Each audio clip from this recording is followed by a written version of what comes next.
প্রিয় দর্শক, আমি সাধন দাস আবার এসেছি আপনাদের মাঝে নতুন একটি ভিডিও নিয়ে।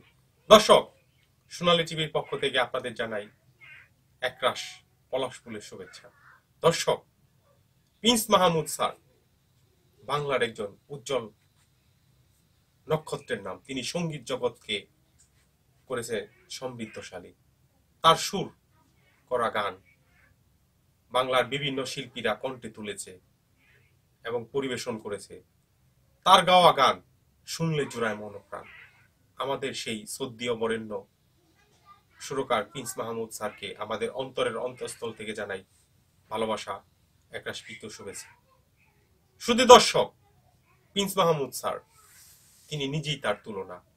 তো আজকে আমরা আরো একটি ভিডিও তৈরি করেছি তার কিছু অ্যালবাম নিয়ে।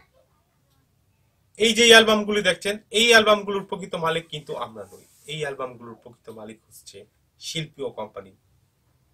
আমরা শুধু আপনাদের একটু বিনোদন দেওয়ার জন্য আর আগের স্মৃতিতে নিয়ে যাওয়ার জন্য আমাদের এই ক্ষুদ্র প্রয়াস।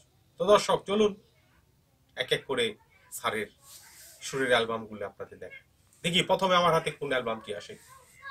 দেখুন, আমার হাতে যেই অ্যালবামটি প্রথম এসেছে, আগে দেখুন, তারপরে কিছু কথা বলছি। অ্যালবামটির নাম হচ্ছে তাল। তাল তাল খুব চমৎকার একটি শব্দ। যার তাল নেই তার কিছুই নেই। তাল মিলিয়ে চলতে হবে।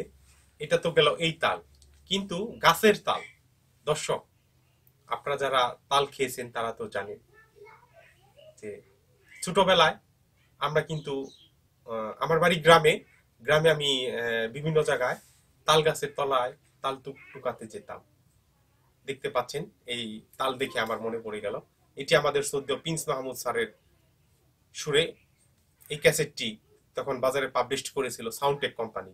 দর্শক, এই আরেক বরেণ্য গুণী শিল্পী, আমি নাম না বললেও আপনারা বুঝতে পেরেছেন, আমাদের শ্রদ্ধেয় হাসান স্যার, তার একটি একক অ্যালবাম। দর্শক দেখুন, এই অ্যালবামের গানগুলি সে সময়তে কিন্তু বেশ জোরালো এবং প্রাণবন্ত রয়েছিল। বাংলার মানুষের আনাচে কানাচে শোনা যেত। দর্শক, এই ক্যাসেটটি সাউন্ডটেক কোম্পানি তখন বাজারে পাবলিশ করেছিল।